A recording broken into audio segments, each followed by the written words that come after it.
ব্যাপারটা হচ্ছে মমতা বন্দ্যোপাধ্যায় সেই সময় আমার মনে হয় যাওয়া দরকার ছিল।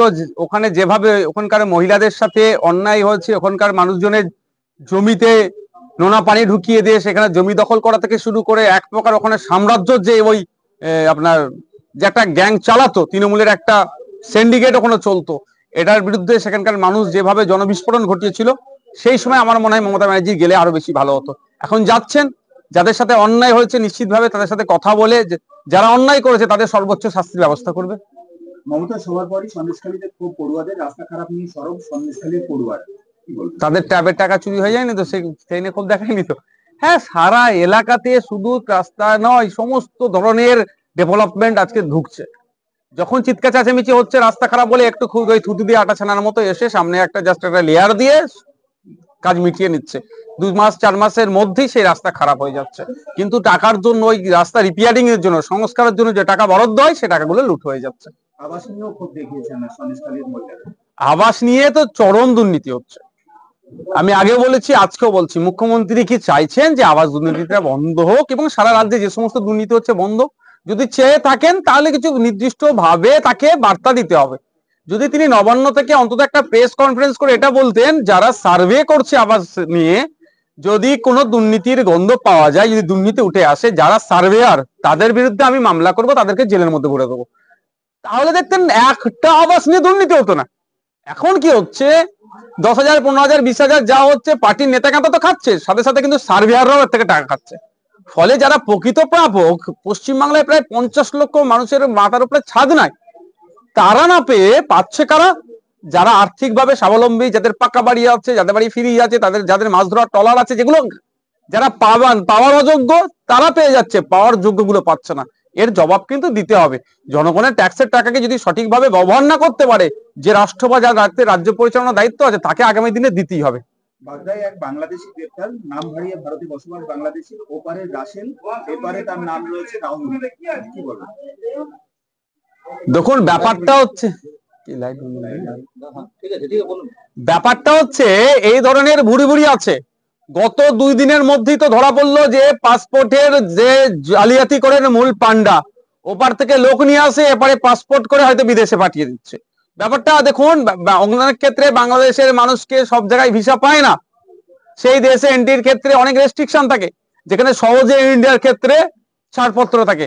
ওই ওপার থেকে এপারে নিয়ে আসে, এখানে পাসপোর্ট বানিয়ে ওদেরকে তারা বিদেশে চলে যাচ্ছে। আর বারাসাতের ওখানে কদম্বগাছির পঞ্চায়েতের অভিযোগ এসেছে, তো তারা তো ফেক বার্থ সার্টিফিকেট বানিয়ে দিচ্ছে। তো এই যে র্যাকেটটা আছে, এই র্যাকেটটাকে আমাদেরকে নির্মূল করতে হবে। নির্মূল করতে গেলে রাজ্য সরকার কেন্দ্র সরকারকে ঐক্যবদ্ধভাবে হাতে হাত মিলাতে হবে, রাজনৈতিক স্বার্থ চরিতার্থের জন্য, রাজনৈতিক কারণ পূরণের জন্য। এক্ষেত্রে যদি তারা হাতে হাত মিলিয়ে এই অভিযান না নামে, তাহলে কিন্তু বাংলাদেশের জন্য ক্ষতি হবে। আমি আর একটা কথা বলি, এই যে আসার সুযোগ হচ্ছে কিভাবে আসা, দেখুন, ইন্ডিয়া বাংলাদেশের মধ্যে আর তার মধ্যে পশ্চিম বাংলাতে প্রায় 2200 কিলোমিটার কাঁটা মানে বর্ডার আছে, সেটা ফ্রি জোন হয়ে আছে। ওটা কাঁটাতার দেওয়া দরকার। রাজ্য সরকার বলে নাকি কেন্দ্র এটাতে ভ্রুক্ষেপ করছে না, কেন্দ্র সরকারের কোনো প্রতিনিধিকে প্রশ্ন করলে তারা বলে নাকি রাজ্য সরকার জমি দিচ্ছে না। এই কেন্দ্র রাজ্য টানাটানিতে পশ্চিমবাংলা আজকে নিরাপত্তাহীনতায় ভুগছে, ভারতবর্ষ আজকে নিরাপত্তাহীনতায় ভুগছে। আমাদের সর্বপ্রথম কাজ হবে ওই 2200 কিলোমিটারের মধ্যে যে জায়গাগুলো ফাঁকা পড়ে আছে, কাঁটাতারের বেড়া হোক, সিল করা হোক, দ্রুত করলে অবৈধভাবে অনুপ্রবেশ বন্ধ হবে। এবং এখানে ওই পারে রাসেল, এপারে কি বলছেন রাহুল, এই ধরনের যে নাম বেরিয়ে বা যেভাবে যাই হোক না কেন, যেভাবে পাসপোর্ট করে বিদেশে চলে যাচ্ছে বা এখানে থেকে যাচ্ছে, এটা বন্ধ করা যাবে। রাজ্য মেডিকেল কাউন্সিল অফিসের বাইরে বিক্ষোভ পিপলস ফর বেটার ট্রিটমেন্ট নামক সংগঠনে চিকিৎসা গাফিলতির কারণে মৃত পরিবারের বিক্ষোভ দেখিয়েছেন, চিকিৎসকদের লাইসেন্স বাতিল করার দাবি। দেখুন, তদন্ত হওয়া দরকার। যদি চিকিৎসকরা সরাসরি ভাবে এর সাথে যুক্ত থাকে, ইচ্ছাকৃতভাবে গাফলতির জন্য মৃত হয়, অবশ্যই তাদের লাইসেন্স গুলোকে একবারে বাতিল না করলেও তাদেরকে সাসপেন্ড করা দরকার, একটা সুযোগ দেওয়া দরকার। কিন্তু দুর্ভাগ্যের বিষয় আমি বলি, যারা যদি ইচ্ছাকৃতভাবে হোক অনিচ্ছাকৃতভাবে হোক, স্বাস্থ্য দপ্তরটাই তো দুর্বল হয়ে গেছে। স্বাস্থ্য দপ্তরকেই পরিবর্তন করা দরকার। স্বাস্থ্য দপ্তরে যারা আছে তাদেরকে আমার মনে হয় 5 বছরের জন্য সাসপেন্ড করা দরকার। কারণ তাদের মাধ্যমে পরিষেবা সমস্ত সরকারি স্বাস্থ্য কেন্দ্রগুলো পাবে। আমি আজকে তালডাংরা বিধানসভার মধ্যে আছি। তালডাংরা বিধানসভার কিছুদিন আগে আপনারা হয়তো অনেকে খবর করেছেন, এখানকার যে এক্সরে মেশিনের অবস্থা খারাপ, সেখানে ঢুকছে। তো এই অবস্থা স্বাস্থ্য দপ্তরে, তো ওর স্বাস্থ্য দপ্তর কি করবে? সেই জন্য জনবিক্ষোভ হচ্ছে।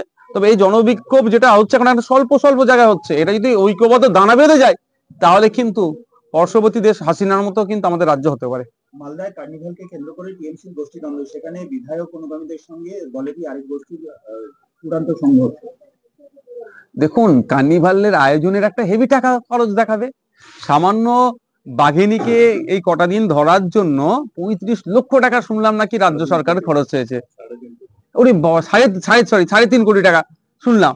তো ভাবতে পেরেছেন কার্নিভালের নামে তাহলে কত টাকা আসবে? ওটা হরি লুট করবে। এবার এই লুটটা কারা, লুটটা কোন তৃণমূলের কোন গোষ্ঠীটা নেবে? এই নিয়ে লড়াই, আদর্শগত নয়। কত বড় কার্নিভাল হবে, কার্নিভালের মাধ্যমে মানুষ কতটা উপকৃত হলো না হলো এইসব এদের কোনো বিবেচনা নেই। এদের লক্ষ্য উদ্দেশ্য হচ্ছে কার্নিভালের নামে যে টেন্ডারটা পাস হবে, কাউকে খাবারের টেন্ডার, কাউকে আপনার বিভিন্ন যে টেন্ডার আছে, সেই টেন্ডারটা কারা কন্ট্রোল করবে, ওখান থেকে একটি হেভি পার্সেন্টেজ কারা তুলবে, এই নিয়ে তাদের মধ্যে লড়াই। তো রাজ্যের মানুষ দেখুক কাদের হাতে দায়িত্ব তুলে দিচ্ছে রাজ্য পরিচালনার জন্য। যাদের হাতে রাজ্য পরিচালনার জন্য দায়িত্ব তুলে দিচ্ছে তারাই নিজেদের মধ্যে মারামারি করছে, খেই করছে, শুধুমাত্র তাদের স্বার্থ চরিতার্থের জন্য, জনগণকে পরিষেবা দেওয়ার জন্য নয়। কালীঘাটে কাকু অসুস্থ হয়েছে, দেখুন, সুপ্রিম কোর্ট ওই প্রাইমারির মামলার চার্জশিটের জন্য, চার্জ গঠনের জন্য 31শে ডিসেম্বর ডেডলাইন দিয়েছিল। আমরা অনেকে ভেবেছিলাম আজকে এই মামলার একদম চার্জ গঠন হয়ে যাবে। সেই জন্যই যারা বেলে আছে, যারা জেলে আছে, প্রত্যেককে কিন্তু হাজির হওয়ার নির্দেশ দিয়েছিল সিবিআইয়ের বিশেষ আদালত, ইডির বিশেষ আদালত।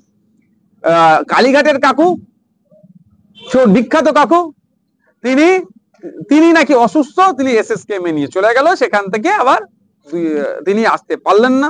তার জামাই অভিযুক্ত, তার জামাই শ্বশুরকে ট্রিটমেন্ট করতে সহযোগিতা করতে হবে, সরকারি কর্মচারীর বড্ড অভাব, পুলিশ প্রশাসন পারবে না ওনাকে ট্রিটমেন্ট নিয়ে যেতে, আর আমাদের ডাক্তাররা হয়তো ঠিকঠাক ট্রিটমেন্ট করতে পারবে না, আসলে রোগী তো নেই, কি ট্রিটমেন্ট হবে?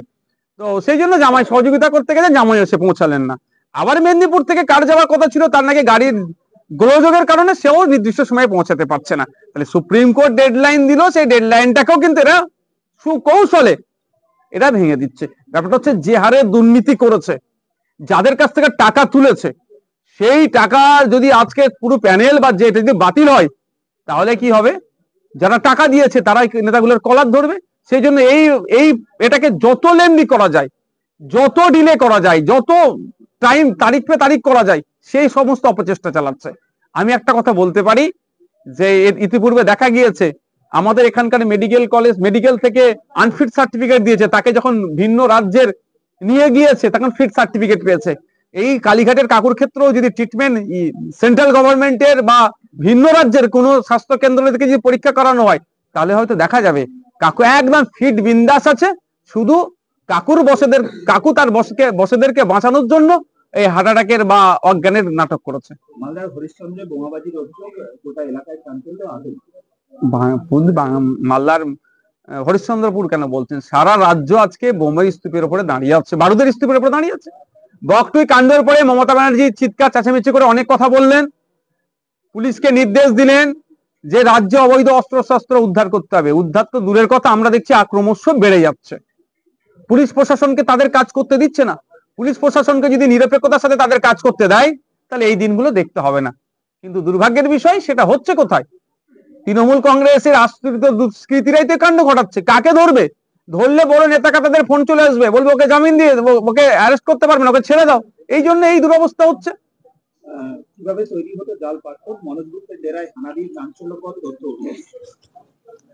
মনোজ গুপ্ত আর কাকে একজনকে ধরেছি যারা মূল পান্ডা, তাদেরকে জিজ্ঞাসাবাদ করা দরকার। তবে আমি একটা কথা বলছি, ওই মনোজ গুপ্তর ধর্মীয় পরিচয় আমার প্রয়োজন নাই, দেশ বিরোধী কার্যকলাপ, ওকে সর্বোচ্চ শাস্তি দেওয়া, কিন্তু তার রাজনৈতিক পরিচয়টা আমার জানতে একটু ইচ্ছে করছে। মনোজ গুপ্ত কাদের ছত্রছায় থেকে এই ধরনের ভয়ঙ্কর কার্যকলাপের সাথে যুক্ত? যদি দেখা যায় মনোজ গুপ্তর রাজনৈতিক পরিচয়, তাহলে দেখা যাবে অবশ্যই রাজ্য সরকারের কোন নেতার সাথে না হলেও রাজ্য সরকার যেই যারা পরিচালনা করছে তৃণমূল কংগ্রেসের সাথে তার রাজনৈতিক সুসম্পর্ক আছে, ফলে সাহস পাচ্ছে। বাংলায় আজকে দুষ্কৃতীদের আতুর ঘরে পরিণত হচ্ছে, সমস্ত ধরনের দুষ্কৃতীরা বাংলায় আসছে, আর বাংলার রাজনৈতিক নেতারা তাদেরকে আশ্রয় দেওয়ার চেষ্টা করছে। ক্যানিং থেকে শুরু করে বিভিন্ন জায়গায় দেখুন না কিভাবে সমাজ বিরোধীরা আমাদের রাজ্যে ঢুকে পড়ছে। জাল পাসপোর্ট আমাদের রাজ্য থেকে তৈরি হচ্ছে। যে বাংলা একদিন ছিল যে দেশকে পথ দেখায়, সেই বাংলার আজকে লজ্জায় মাথা হেঁট হয়ে যাচ্ছে। বুঝলেন, বলছি তৃণমূল পঞ্চায়েত প্রধান বাংলাদেশি অনুপ্রবেশকারী এরকমটাই অভিযোগ উঠেছে। ভুয়ো নাম পরিচয় ব্যবহার করেছেন। মালদার তৃণমূল পরিচালিত রশিদাবাদ গ্রাম পঞ্চায়েতের প্রধান লাভলি খাতুন বাংলাদেশি নাগরিক। দেখুন, এই ধরনের অভিযোগ কিন্তু অনেক আগে একবার এসেছিল ওই মালদা মুর্শিদাবাদ ওই দিক থেকে, যে সে মানে ভিন্ন দেশের নাগরিক হওয়ার পরে হয়েও আমাদের দেশের হয়েছে। এটা তদন্ত হওয়া দরকার। এটা যদি সত্যতা হয়, সর্বোচ্চ শাস্তির ব্যবস্থা করা দরকার। কারণ পশ্চিমবাংলার যে জেলে এখন 25,000 মতো বন্দী আছেন, তার মধ্যে 3,000 মতো ফরেনার আছে। দরকার লাগে আর একজন ঢুকবে, আরো 2-4 জনকে ঢুকানো হোক যারা অবৈধভাবে এখানে আছে। ঠিক যেভাবে অভিযোগ এসেছিল এখন প্রাক্তন দেশের স্বরাষ্ট্র প্রতিমন্ত্রী আপনার নিশীথ পরামানিক সাহেবের তার জন্মস্থান নিয়ে বিতর্ক আছে, ত্রিপুরার বিপ্লব বাবুরও আছেন।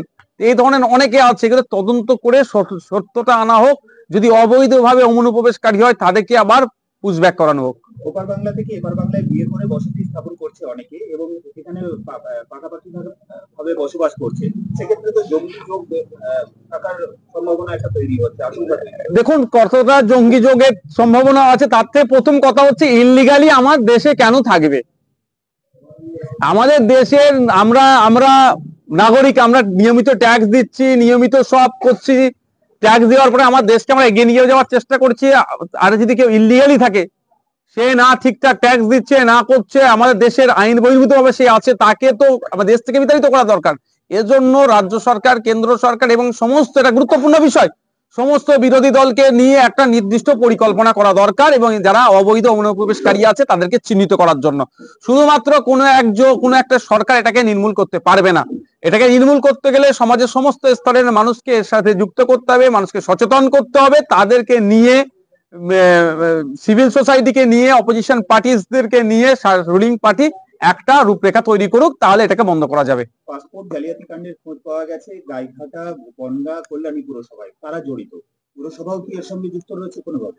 কেন থাকবে না? খোঁজ নিয়ে দেখুন, যারা বার্থ সার্টিফিকেট গুলো ইস্যু করছে তাই থাকবে। উইদাউট বার্থ সার্টিফিকেটে তো আর আপনার হয় না, পাসপোর্ট হবে না, ইস্যু হবে না একটা নির্দিষ্ট এজের আগে পর্যন্ত। আর নাহলে তার এখানে কাউকে বাবাকে দেখাচ্ছে, মাকে দেখাচ্ছে, সে ভ্যালিড পেপার দেখাতে হবে, তো আধার কার্ড, ভোটার কার্ড যাই হোক দেখাতে হবে। সেটা কিভাবে বানাবে? যদি আমাদের দেশের কিছু রাষ্ট্রবিরোধী লোকজন এর সাথে না যুক্ত থাকে, দেশদ্রোহী লোকজন না যুক্ত থাকে, সেই সমস্ত দেশদ্রোহী রাষ্ট্রবিরোধীদেরকে চিহ্নিত করে সর্বোচ্চ শাস্তি দেওয়া হোক এবং শর্ট টাইমের মধ্যে এইটা স্পিড আপ করা হোক। ফাস্ট ট্র্যাক কোর্টে এগুলো বিচার করে জনমানুষে এটা বিচার, মানে যদি পারে ফাঁসি দেওয়া হোক সেই সমস্ত দেশ বিরোধী গুলোকে, যারা আমাদের দেশে মধ্যে থেকে এই জাল পাসপোর্ট তৈরি করে বিদেশি নাগরিককে বা আমাদের দেশের নাগরিক বানাচ্ছে, আবার কারা খারাপ কাজের সাথে, ষড়যন্ত্রের সাথে যুক্ত আছে, দেশ বিরোধী কাজ করছে, তাদেরকে আমাদের জেলের মধ্যে রেখে ভাত খাইয়ে লাভ নেই। তাদেরকে ফাঁসির ব্যবস্থা করা হোক দ্রুত। সুন্দরবনের